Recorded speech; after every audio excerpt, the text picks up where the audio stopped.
Тили-тили бом, закрой глаза скорее. Кто-то ходит за окном и стучится в двери. Тили-тили бом, кричит ночная птица.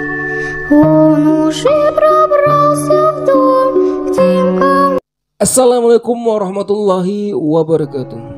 Halo kawan sahabat, gimana nih kabarnya? Mudah-mudahan sehat selalu buat kalian semua dan selalu mendapatkan rezeki yang berkah, yang halal, amin Allahumma amin. Kawan sahabat, kali ini saya akan ngebahas yang menurut saya sangat bermanfaat banget ya kan, karena tentang kehidupan kita sehari-hari kawan sahabat. Jadi sebelum ke video selanjutnya, buat kalian semua yang baru gabung di channel YouTube Hairul Society, tinggalkan jejak kalian dengan subscribe, komen, like, dan share, dan tekan tombol loncengnya supaya bakal seandainya channel YouTube Hairul Society memberikan video terbaru, secara otomatis saya akan ada pemberitahuan buat kalian semua. Oke kawan sahabat, kali ini saya akan ngebahas caranya supaya tidak menjadi penakut banget ya kan.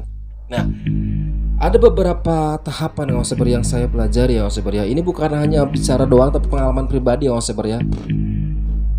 Jadi mungkin kalian pernah nggak sih kalau seandainya kalian nonton video horor lalu merasa takut, lalu terus melewati kuburan, apalagi ada yang meninggal yang baru kayak gitu lewatin takut, terus melewati tempat-tempat angker baru jam berapa baru sore udah takut ya kan. Apa yang paling parah kalau seandainya ngobrol-ngobrol tentang misteri lalu takut. Nah ini menurut saya menjadi salah satu permasalahan pribadi ya, maksudnya itu jadi menurut saya kurang gimana ya, jadi kayaknya ada yang kurang dekat diri kita kan. Nah jadi saya akan ngebahas nih gimana caranya supaya tidak takut berlebihan kawan sebar. Ini sangat mudah banget untuk dipelajari kawan sebar ya. Oke, kita langsung aja ke pembahasan pertama ya kawan sebar. Yang pertama itu kita niat ya kan. Jadi segala sesuatu kita harus dengan niat, yang diawali dengan niat. Innama amalu biniat ya, segala sesuatu tergantung dengan niat. Jadi niat kitanya niat kitanya pengen apa nih ya kan? Apakah bentuk untuk kebaikan ke depannya atau gimana untuk mempelajari suatu keahlian atau keilmuan, apalagi ini tentang batiniah ya sebenarnya. Dan yang kedua ya kita harus mencari guru. Nah guru di sini adalah satu mentor ya kan. Mentor kita harus segala sesuatu untuk mempelajari keahlian, kita harus mempunyai guru yang paham di bidangnya. Tapi teman-teman jangan sampai salah pilih guru kawan sahabat ya.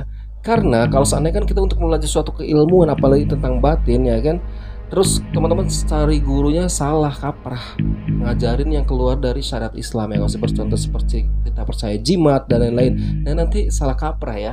Amal-amalan. Nah ini amal-amalan di sini penting banget untuk memperyakin, untuk percaya diri kita. Seakan-akan kalau kita biasa mengamalkan suatu amal-amalan, kita akan percaya diri itu akan semakin nambah kawan sahabat. Nah yang paling tidak kalah pentingnya yaitu praktek. Jadi segala sesuatu kalau seandainya kita mempelajari suatu keahlian ya kan, kalau nggak diamalkan, nggak dipraktekkan, kita titik apa ibaratnya pembuktiannya kemampuan kita sampai di mana gitu kan. Ya oke gini aja lah, kita secara singkat aja nih kita contoh ya kan. Contoh kita membedakannya gini aja nih secara ilmiahnya. Semua orang bisa berkelahi, semua orang bisa memukul, tapi belum tentu kita gimana caranya cara memukul untuk tepat, gimana caranya berkelahi itu yang benar. Nah itu semuanya ada gurunya. Itu kita harus bersekolah atau belajar bela diri kawan sahabat ya.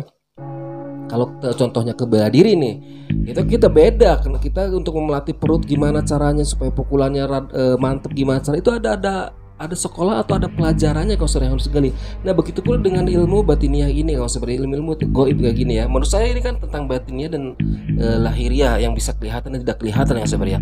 Nah saya mengambil keilmuan dari mana sih kalau sebenarnya? Mungkin kalian teman-teman yang nanya keilmuan kamu dari mana? Saya dari ruqyah syariah kalau sebenarnya. Ya walaupun saya masih belajar ya kan, setidaknya ilmu yang bermanfaat, ilmu yang diamalkan walaupun sedikit.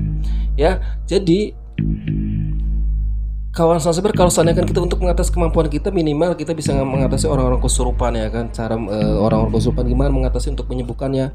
Nah selain kita pengen belajar kayak gitu juga, kita gimana sih supaya kita nggak jadi orang penakut banget. Nah itu ada tahap-tahapannya kawan sahabat. Itu pertama tadi diulangi saya, niat, lalu guru, amalan, dan praktek. Nah ada kalanya kita bisa mengatasi orang kesurupan tapi tidak masih takut banget ya kan, ke tempat-tempat angker, ke tempat-tempat terbengkalai kayak gitu. Nah kita untuk mengatasi semua itu, untuk mengatasi kemampuan kita sampai di mana, kita terjun langsung, praktek langsung ke lokasi kawan sahabat. Yaitu kalau seandainya yang saya rasakan ya, di amal-amal yang saya rasakan. Ya perlu digarisbawahi di sini saya bukan mengguru atau mengajari kawan sahabat semua. Di sini sharing tentang pengalaman pribadi saya kawan sahabat. Kenapa saya bisa baca Al-Fatihah ya kan? Saya bisa baca ayat kursi. Tapi kenapa pas masuk ke tempat-tempat akar, tempat-tempat terbengkalai itu takutnya tuh banget ya kan? Ternyata saya kesimpulan ada dua faktor di sini, ada dua alasan yang memang harus dibenahi nih sebab. Yang pertama mungkin halusinasi ya kan, kita selalu di mindset pikiran kita selalu ada pocong, ada kuntilanak dan lain-lain. Dan yang kedua karena kita tidak dibuktikan, tidak praktek. Nah keilmuan kita sampai di mana kalau kalau seandainya kita tidak tahu ya kan, nggak pernah dipraktekkan, tidak pernah kita terjun ke tempatnya. Keilmuan kita sampai di mana kan tidak ketahui. Nah untuk menentukan kemampuan kita sampai di mana, ketahuan ilmu kita sampai di mana, kita praktek kalau sebenarnya. Nah apalagi kebanyakan banget ya kan teman-teman semua, saya yakin deh kalau seandainya kalian juga masih ada yang masih takutnya berlebihan. Nah kalian harus istiqomah, harus mempunyai guru kalau sebenarnya, harus punya amalan, wirid-wiridan. Ya harus punya amalan ya kan, lalu udah punya amalan kita dipraktekkan. Ya supaya nggak jadi baca, supaya tahu pembuktian, oh sampai di sini nih kemampuan kita, oh sampai di sini kemampuan kita. Nah itu kan kelihatannya sederhana kalau sebenarnya, tapi suatu saat insya Allah menjadi bermakna. Dan memang butuh proses juga ya, segala sesuatu ya butuh proses ya, bertahun-tahun ya kalau sebenarnya. Nah jadi menurut saya kesimpulannya, selain kalian harus mempunyai niat yang kuat ya kan, guru harus punya, jadi mentor ya. Jadi kalau seandainya ada apa-apa ya punya ibaratnya nanya lah ya. Jadi ada guru kan kita bisa nanya ya kan. Jangan sampai semuanya gurunya di sosial media semuanya kalau sebar. Jadi pengen belajar ilmu kebatinan dan ilmu dan lain-lain, belajar di sosial media ya kan. Kita harus punya guru ya.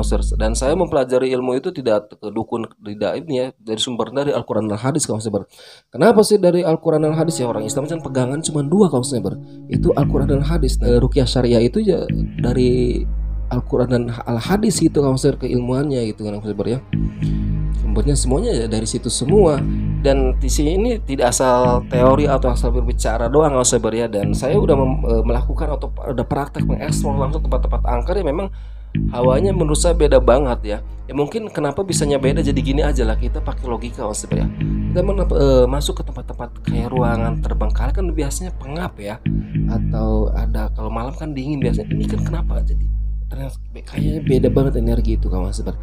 Ya mungkin supaya kawan seperti tidak penasaran ya, kita maksudnya langsung aja ke tempat memang angker supaya merasakan kayak gimana sih. Kalau kita nonton doang nggak akan merasakan kawan sebar. Soalnya kan kita cuma nonton, jadi penonton gitu loh. Tapi sebelum video ini selesai, buat kalian semua yang baru gabung di channel YouTube Hero Society, jangan lupa tinggalkan jejak kalian dengan subscribe, comment, like, dan share, dan tekan tombol loncengnya supaya bakal seandainya channel YouTube Hero Society memberikan video terbaru secara otomatis akan ada pemberitahuan buat kalian semua. Tetap semangat. Assalamualaikum warahmatullahi wabarakatuh.